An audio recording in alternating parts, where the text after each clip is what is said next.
Okay, it's just about 2 p.m. and we're going to get started with SOLIDWORKS Composer. The theme of this this afternoon's webinar event is Grillin and Chillin with SOLIDWORKS. Thanks to the Memorial Day weekend coming up, I hope you all have some fun things planned. Hopefully nice weather is headed towards your area. My name's Jordan Taddick. I'm actually out of Cleveland, Ohio. I'm the Territory Technical Manager with SOLIDWORKS. And today I'll be covering in this session SOLIDWORKS Composer for all of your technical publication needs. So anyone interested in making instruction manuals, assembly instructions, interactive videos, this is the session for you.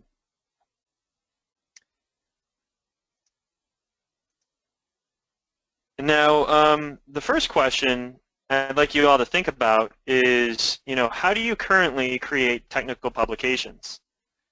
Because you might find that a lot of the current processes, what we've seen other customers do, have a lot of bottlenecks. One very popular thing that people do for maybe assembly instructions is design a product, manufacture a product or a prototype, and then after that prototype is finally built, they'll disassemble and reassemble it while taking photographs of the process to copy and paste into, say, like a Word document for assembly instructions. Now the problem is that, number one, you have to wait for that assembly to actually be designed, fully designed, and manufactured. And then if you've forgotten to take a photo or you needed an updated photo of something, what are you going to do? Disassemble and reassemble the entire thing? So pictures are nice, they provide clarity, but they're hard to manage and it takes a while. Another thing that's really popular among our customer base is, maybe people in the tech pub department seeing the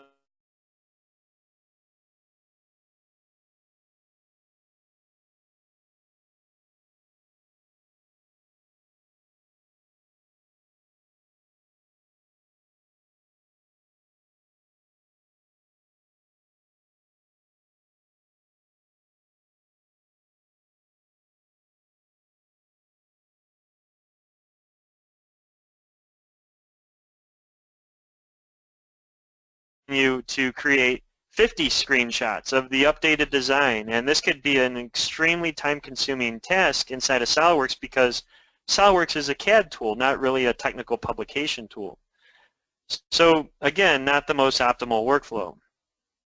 And then the most timely or time-consuming and costly is outsourcing your graphical content, maybe to a graphic arts place or someone that specializes in stuff like this. Chances are they'll be using a tool like Adobe Illustrator that's not connected to the CAD information, and they're recreating all of this from scratch, making the initial project take really long, but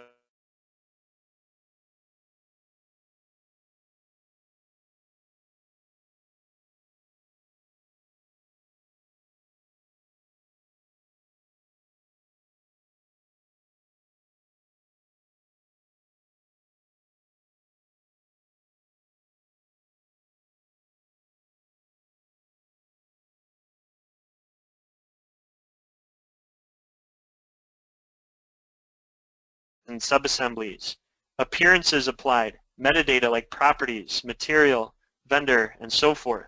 All that information can be captured in a separate product, a separate application, one of which you don't need to be a CAD user to be able to utilize. You don't even need SOLIDWORKS installed because, again, it's a separate application.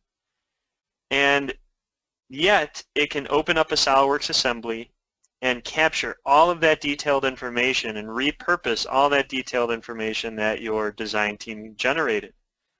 Then we can go ahead and dump out all kinds of useful content for technical publications, whether it be 2D raster images, 2D vector graphics, or 3D videos and interactive content. So let me give you an example of each one of these outputs. Raster output, that's nothing more than like JPEG files, bitmap files that are so many pixels wide by so many pixels tall. And what you could do with those is dump them into an instruction manual like this. So this is nothing more than an instruction manual, an image for each one of the appropriate steps for assembling this paint sprayer in this particular case. And Composer was used to, within seconds, create each one of these graphics. So this can really speed up your manual creation because it's so easy to create the graphics that you can use a lot more images and a lot less words, which is especially beneficial for international companies, not needing to deal with so much language translation. Another way or another output is vector graphics. Now, vector graphics for the CAD people on the webinar today is a lot like a DWG or DXF file. It's a bunch of lines and arcs rather than pixels, different colored pixels in a large array. So a vector graphics file can actually be opened up in any modern web browser. So this makes it a highly and easily shareable file format. In this case, we get a simple level of interactivity as well. As I hover over any one of the components, they highlight not only the geometry, but also the callout and the corresponding row inside the bill of material. So now, if I wanted to, I could add hyperlinks and open this up like this other subassembly. And we could start to dig deeper and deeper into our assembly to find the exact component that we need to replace. So this is in a format, similar to an online parts manual. And then when we get down to the component, we could either click on it and have it added to a purchasing cart or an online shopping cart, or maybe if this was an internal document, open up a PDF spec sheet that was on stored somewhere on an internal server. So the creativity is completely up to you. There's so many ways that you could utilize this, but because it's in a browser, we can open it up pretty much on any software, modern web browser, and that means on any device as well. So it's a very shareable format. Now, video is also very useful. We could either output a video that could be played by any media player like Windows Media Player, QuickTime, VLC, whatever it may be, or we could output a highly interactive video content that can be opened up inside of Composer Player, which is a free application that anyone can download, but you do have to download this free application to be able to get the level of interactivity I'm about to show you. So as I click on these little panels, you could see that different things happen to the model. I've seen some customers use this for training equipment or training material for large equipment where they have a display panel, and as they click on the buttons, each one of the operations that the machine can carry out actually carries out graphically in the background. You can also use this for like online parts configurators, so swapping out components from one style to another, or swapping out colors based on the color selections they're choosing. Now, the most popular format of this Composer Player interactive video is something like this. Imagine a touchscreen display on a shop floor. Certainly you could have a video played, but then it would just play and then pause or stop at the very end, skipping all the intermediate steps. In this case, what happens is the video pauses, draws the user's attention to the specific component, and until they click on it, then it performs the next step in the assembly process, or in this case, disassembly process. So it pauses again automatically, it starts blinking the component that they need to pay attention to, and until they click on it, then it will actually show them that disassembly step. So very low level of interactivity, but such a simple implementation that can make an assembler or disassembler's life on the shop floor a lot more easier and simpler to follow. So all of these outputs are available from SOLIDWORKS Composer, and the first one that we're going to take a look at is the raster output, simple image output. So here what we'll see is the assembly opened up inside of SOLIDWORKS. And obviously the assembly has a specific assembly structure. That same structure, here it's opened up inside of SOLIDWORKS Composer, carries over. Even all the file names carry over as well.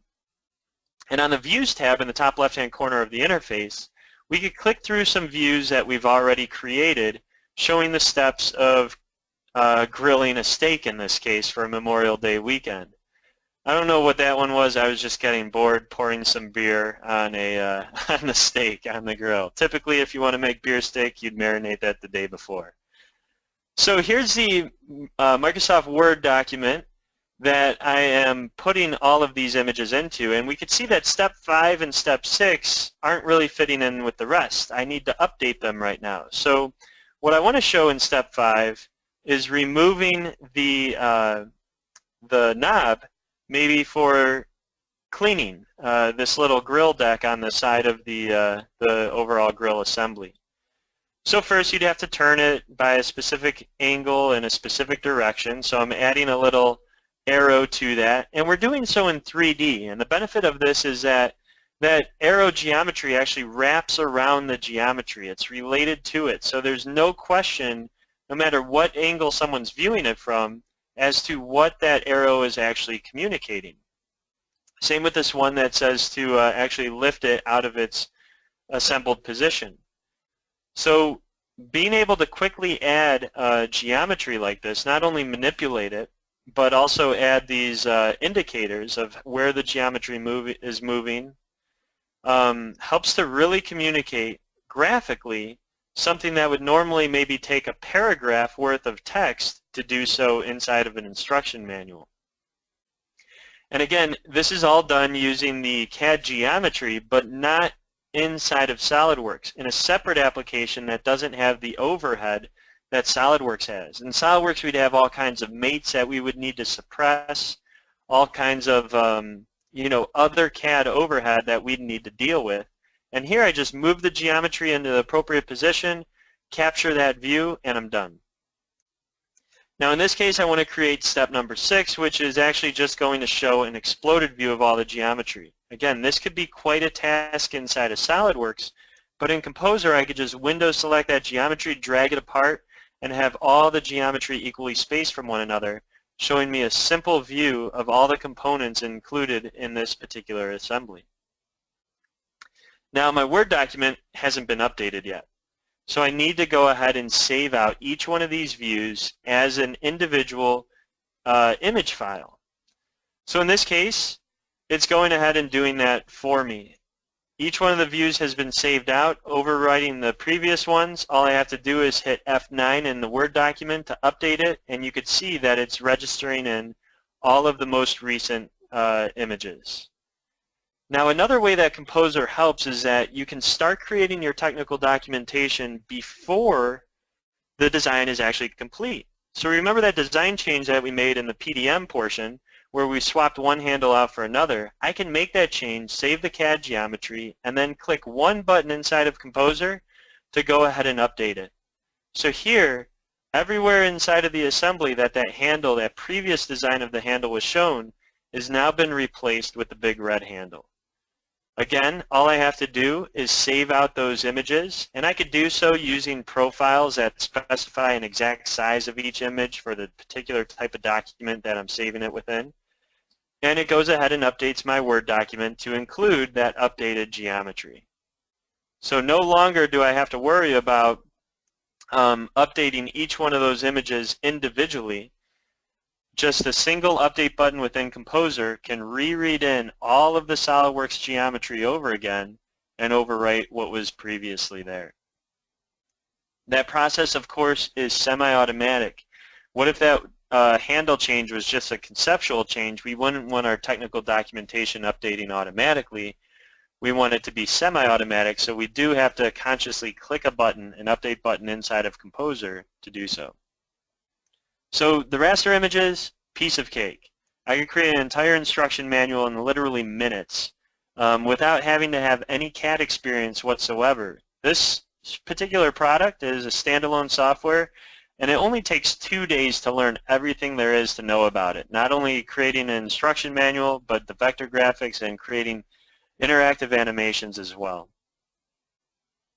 Now for the vector graphic output, for those that aren't familiar with it, I want to point out again, this is where I was clicking through the web browser with the links, highlighting the bill of material and so forth inside of, again, a web browser. So really, you know, it could be opened up on any device that you can think of.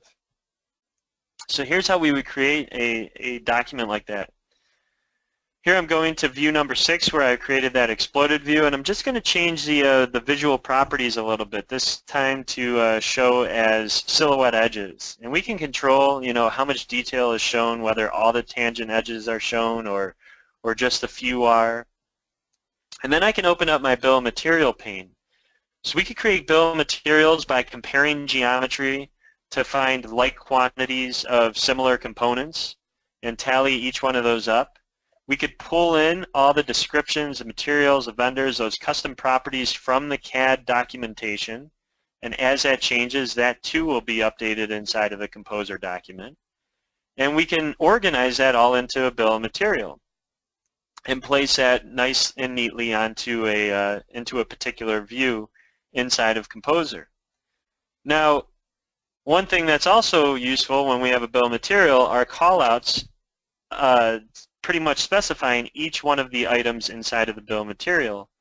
And we can organize these easily on the screen, whether at the top or the bottom, the left or the right, and keep those automatically spaced and nice and organized.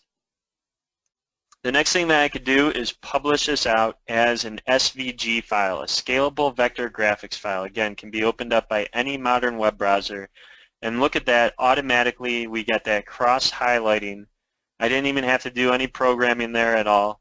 It's just a resultant of publishing this out as an SVG file while happening to have a bill of material on the page. So callouts actually aren't even required with that cross-highlighting, but can be a good visual reference as well for printed material. So vector graphics, they're an infinite resolution, which is great for printing at very large scales, or just within the web browser zooming in and in and in a highly detailed graphic. They're automatically interactive with that cross-highlighting, and again, they could be opened up on any modern web browser, any device. The final thing I want to show you is video. So creating video, if you've ever tried to inside of SOLIDWORKS, this could be a challenge. We have an animation pane, we have the entire assembly to work with, and we have kind of keyframe animation editing. But you'll often find, if you've ever tried to create an animation in SOLIDWORKS, that it's just not as easy as it could be. And once you've used Composer to create an animation, you probably never want to use SOLIDWORKS to do it again, because Composer is, again, a technical publication tool that is specifically fine-tuned to make these types of outputs, the video and graphics that I'm about to show you. So all I have to do is activate a timeline at the bottom of my screen. And creating an animation like this, you can see I'm flipping that steak over, it can be done in no time at all. It's really using the same concept that we use for creating each one of those individual 2D views. We're just doing so with respect to time. So in this case, I want to show, again, removing those knobs and those grates for cleaning purposes. And all I do is move to a specific point in time, rotate those knobs, and then I can move to another point in time and drag those knobs upwards. And in the meantime, what SOLIDWORKS Composer is keeping track of is all of my motions across the timeline. I can even control visual properties of components like their opacity, so from one point to another I could have them fade out. And if I hit play right now to track my progress, you can see they turn, they lift off the assembly, and then they eventually fade away to being 100% transparent. I'm going to do the same thing with these grates on these gas cookers right here. So first I'll move them up to a specific distance at a specific point in time. I'll adjust their visual properties to turn their opacity all the way down. And then again, I could retrace my steps. First they're exploded out, and then they disappear. So this makes it very clear to the end user exactly what's happening and in what specific order. Now, all the keyframes down at the bottom of the screen, you'll see I just window selected them, control dragged them, and copied them, and then inverted the time selection and also compressed it. So now what happens when I play it, not only are we going to remove all those components, but it also makes them reappear and reassembles them at a higher rate because of the simple keyframe editing that's available inside of SOLIDWORKS Composer. And this is where, again, you're looking at this if you've ever created an animation in SOLIDWORKS and saying, man, my life could be so much easier. Now, another thing that we could do is we could add some interactivity. I can make these two knobs actually start blinking at a specific point in time. And then same with the grates. Right before they start moving, I'll make them blink, and I can also make it so that when someone clicks on them, it opens up a web page, or it opens up a file on a server, or in this case, it starts playing the animation once again. So I could test this animation out. Goes ahead and zooms into that little side cooker, and then the knobs start blinking. So it's only when I click on that geometry and interact with it that the next disassembly step takes place. So that is a very simple process, just taking a couple of minutes to add some details to our disassembly and cleaning process for this particular assembly that was imported from SOLIDWORKS into SOLIDWORKS Composer. So it's a true keyframe editing environment, which makes your animation needs so much easier. And we can either export these videos as a video file format, like an AVI, convert it to an MP4 so it's highly compressed and shareable in size. And then we can go ahead and play that in any standard media player, like Windows Media Player or QuickTime or something like that. But that will only give us a level of interactivity that will allow us to play, pause, rewind, and so forth. If we want the high level of interactivity where the end user is actually clicking on buttons or clicking on the objects themselves, then we could just save it in the native Composer file format, which is highly compressed because it's only storing the graphical data, not all of the 8th decimal place precision for each one of these components. So the file size compared to SOLIDWORKS is way, way smaller, just a fraction of the file size. And it's shareable in that Composer Player is a free application anyone can download, and then they can take advantage of that interactivity. So that concludes the different outputs that I wanted to show you from Composer. Again, we're taking advantage of the CAD geometry, all the detail that resides in that CAD documentation that the engineering team has already created, right? It's just sitting there waiting to be repurposed in SOLIDWORKS Composer, so you could create very professional instruction manuals, similar to IKEA, if anyone's purchased stuff from IKEA, because they're another one of our customers. And all of our customers that do own this product have nothing but good things to say about it. As you see a few customer quotes right here, it's just so much more flexible because you're not dealing with the CAD overhead, and you're able to get it to do what you want it to do when you want it to do it.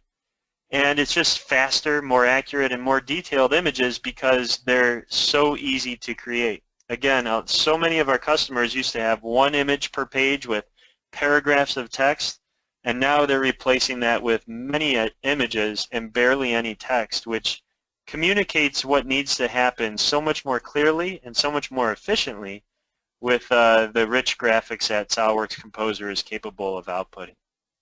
So with that, that concludes my Composer presentation. The next one that we'll be covering, the next product, is SOLIDWORKS Inspection. If you have a quality department or creating first article inspection reports or anything like that, that product will definitely be of interest to you.